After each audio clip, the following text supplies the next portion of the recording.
Extra Journaal, vers van de pers. Welkom bij Extra Journaal. Fijn dat u weer kijkt. We hebben het belangrijkste nieuws voor u op een rij gezet. Het eerste nieuws gaat over een positief advies over het homohuwelijk. De advocaat-generaal van de Hoge Raad heeft vandaag laten weten dat wat hem betreft het homohuwelijk ingevoerd kan worden op Curaçao en Aruba. Zoals bekend heeft de rechtbank, de gemeenschappelijke hof, dat op Curaçao al eerder bekendgemaakt. Maar Curaçao en Aruba zijn in hoger beroep gegaan bij de Hoge Raad. Vorige maand was een zitting. Nu heeft de advocaat-generaal zijn advies aan de Hoge Raad gegeven. En die neemt pas in mei een beslissing hierover. Maar het advies van de advocaat-generaal is duidelijk. De argumenten van Curaçao en Aruba zijn ongegrond. Het discriminatieverbod luidt in Aruba en Curaçao hetzelfde als in Nederland, aldus de advocaat-generaal. En staatssecretaris Alexandra van Huffelen is blij met deze uitspraak. Ze wacht af wat de Hoge Raad dadelijk beoordeelt, maar zoals bekend heeft zij meerdere keren laten weten dat het volgens haar belangrijk is dat het huwelijk voor mensen van hetzelfde geslacht ook op Curaçao en Aruba wordt opengesteld. Bewoners BES krijgen BSN meer nieuws over staatssecretaris Van Huffelen. En aan het eind van deze uitzending hebben we ook nog wat beelden van een persconferentie die zij vanochtend heeft gegeven. Maar daarin maakten ze ook bekend dat de bewoners van Bonaire, Sint-Eustatius en Saba een BSN krijgen. Dat is een burgerservice nummer. En ook krijgen ze inlogmiddelen van de digitale overheid. Op die manier kunnen de bewoners van Bonaire, Sint-Eustatius en Saba op een digitaal veilige manier met Nederland communiceren. Bingo valt ook onder de grondwet. Dat gaat over de nieuwe gokwet. Bingo valt ook onder de gokwet. Ik moet het goed zeggen. Dat valt onder de nieuwe gokwet die naar het parlement is gestuurd. Dat wetsontwerp betreffende kansspelen is klaar om goedgekeurd te worden door het parlement van Curaçao. En de extra meldt vandaag. In het wetsontwerp wordt gesproken over non-profit spellen, zoals onder meer loterijen op goederen, bingo of bonkouné. Deze zullen ook worden gereguleerd door een wet en worden georganiseerd die zullen ook in deze wet worden opgenomen. Er is veel te doen over de gokwet, omdat er problemen zijn met vergunningen wereldwijd. En daarom is het volgens de minister van Financiën, Javier Silvania, belangrijk dat het parlement snel naar deze wet kijkt.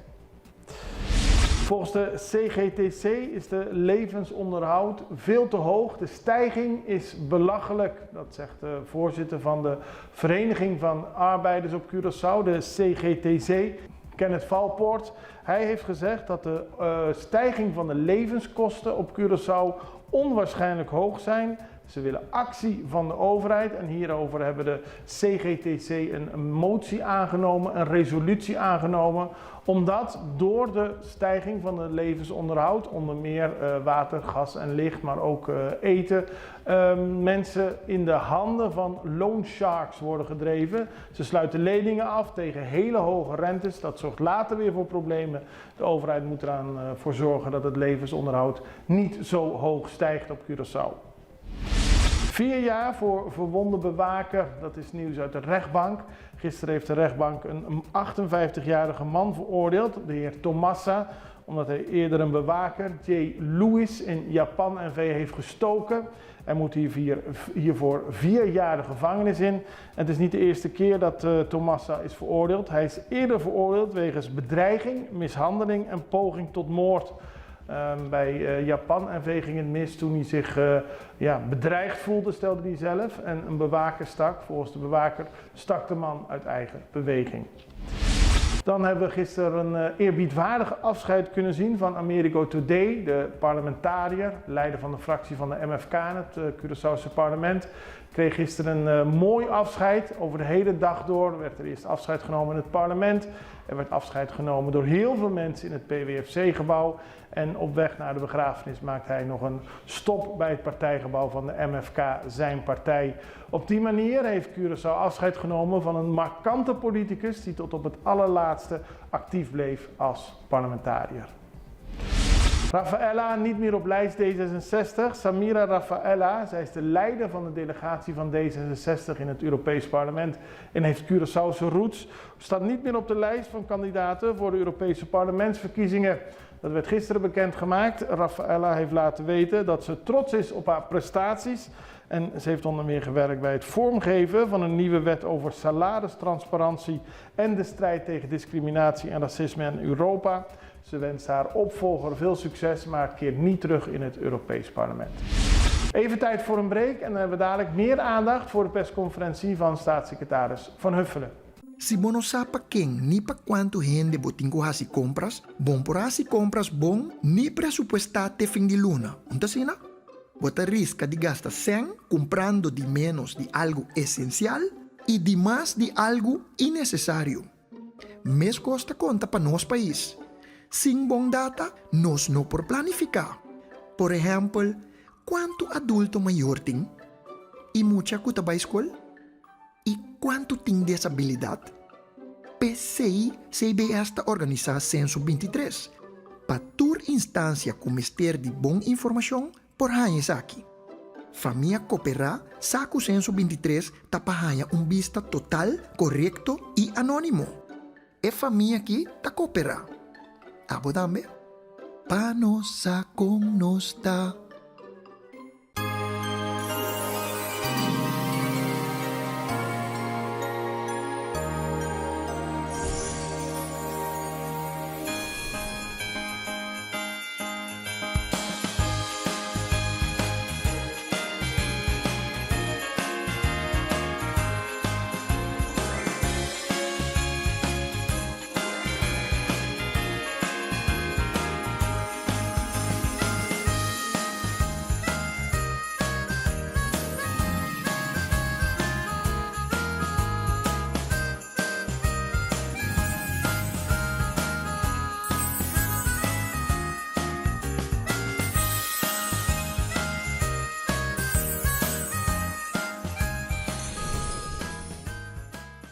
Zoals gezegd gaf staatssecretaris Alexandra Van Huffelen vanochtend een persconferentie aan de Caribische pers. Dus een virtuele persconferentie waarin ze terugblikte op het afgelopen jaar en vooruitkeek op 2024. Hoewel het kabinet demissionair is er nog veel te doen. En ze stipte 3 punten aan die volgens ons interessant zijn. En de eerste gaat over het advies van de advocaat-generaal van de Hoge Raad over de invoering van het homohuwelijk. Het openstellen van het huwelijk voor mensen van hetzelfde geslacht. Dat zei de staatssecretaris hierover. Nou ja, eigenlijk wat ik al eerder heb gezegd, dat ik het ontzettend belangrijk vind dat mensen van gelijk geslacht die willen trouwen dat ook moeten kunnen. Ik weet dat die rechtszaak die loopt natuurlijk nog. En het advies dat de advocaat-generaal heeft gedaan is natuurlijk een belangrijke stap, maar de uiteindelijke uitspraak wordt gedaan door de Hoge Raad. Die wordt verwacht in mei van volgend jaar. Dus die moeten we afwachten, maar ik ben alvast blij met dit advies, want dit is precies in de richting van wat wij heel erg belangrijk vinden dat er gebeurt en dat er mogelijk is. Namelijk dat je inderdaad, als 2 mannen of 2 vrouwen met elkaar willen trouwen, dat ook mogelijk is op Aruba en Curaçao. Een ander belangrijk punt is het ENJA-akkoord. Deze week kregen we te horen dat er een akkoord is bereikt over het voortbestaan van de mensen die een pensioen hebben bij ENJA. Daarover heeft de Centrale Bank gesproken met de regeringen van Curaçao en Sint Maarten. Er is afgesproken in de komende 30 jaar dat Curaçao en Sint Maarten geld in een fonds stoppen. En ook Nederland moet hier nog naar kijken, zo legde de staatssecretaris uit.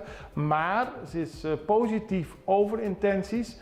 Als dit akkoord werd goedgekeurd, dan daalt namelijk ook de rente van de coronaleningen die Curaçao met Nederland heeft verlengd. Belangrijk dus, en dit zegt de staatssecretaris erover. Is Nederland in die totstandkoming van het akkoord betrokken geweest? Bent u dus in die zin al op de hoogte van de intenties daarvan? En als dit goedgekeurd wordt, wat betekent dit dan voor de rente van de coronalening? Ja, nou we zijn niet bij alle onderdelen van de totstandkoming van dit akkoord betrokken geweest. En de afspraak was ook dat zodra het definitief is, dat het dan de afspraak is dat Curaçao, beter gezegd, het land Curaçao, het dan ook eerst nog naar het CFT zal sturen, het College voor Financieel Toezicht. En daarna het bij ons zal indienen. Nou, op het moment dat het officieel wordt ingediend, gaan wij er natuurlijk naar kijken en dat zullen we proberen zo snel mogelijk te doen. Want inderdaad, als het door ons ook wordt gezien als een goed akkoord, als wij het goedkeuren, dan gaat vanaf dat moment inderdaad de lagere rente in voor Curaçao. Of beter gezegd, vanaf het moment dat het ook bij ons is ingediend. Dat is in feite het antwoord op uw vraag. Dus we hebben nog niet alle details van dit voorstel kunnen zien. Het CFT gaat er nog naar kijken, dan doen wij het. En als het dan goedgekeurd kan worden, dan kan die lagere rente ook ingaan. Een ander belangrijk punt is de arbitragezaak tussen Curaçao en de Venezolaanse staatsoliebedrijf PDVSA. Die is geschikt, hoorden we deze week. Maar Nederland is daar wel bij betrokken, maar de staatssecretaris is er weer niet bij betrokken. We stelden haar de volgende vraag hierover. We weten natuurlijk al een tijdje dat deze problematiek speelt in die zin, maar ik wist niet dat het akkoord gesloten zou worden en ik weet dus ook niet wat de details van het akkoord zijn. Kijk, wat mij betreft is het vooral belangrijk dat we daar de details over horen van de regering van Curaçao. En kijk, er zijn los van dit vraagstuk, hè, wat voor een deel natuurlijk ook een financieel vraagstuk is er de ontwikkeling of herontwikkeling van het terrein van de raffinaderij. Daar zijn plannen voor, onder andere om in te zetten op de ontwikkeling van duurzame energie en samen ook met het creëren van windmolenparken op zee.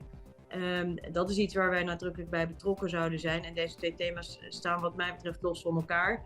Het is wel van belang om met elkaar goed te delen van wat gaat er nu precies gebeuren, bijvoorbeeld met die olie die naar Curaçao komt. Want op dit moment kan die natuurlijk niet zomaar worden geraffineerd op het terrein van de raffinaderij. Maar ik begrijp toch hieruit dat Curaçao een akkoord maakt met Venezuela zonder dat Nederland erbij betrokken is. En Nederland is verantwoordelijk voor het buitenlands beleid van het Koninkrijk. Is dat niet? Nee, ik ben daar niet bij betrokken zelf, persoonlijk. Punt. Ja. En dat het vreemd is? Dat wat vreemd is? Dat ik daar Dat niet dit bij gebeurt, betrokken ben? ja. Nee, de buitenlandse zaken zij worden behartigd vanuit Nederland door mijn collega, de minister van Buitenlandse Zaken. En daarmee zijn we aan het einde gekomen van deze aflevering van Extra Journaal. Ik wens u een heel prettig kerstfeest. Wij zijn weer terug woensdag 27 december met meer nieuws in Extra Journaal. En ik hoop u dan weer te zien. Het allerbeste, tot ziens. Dag.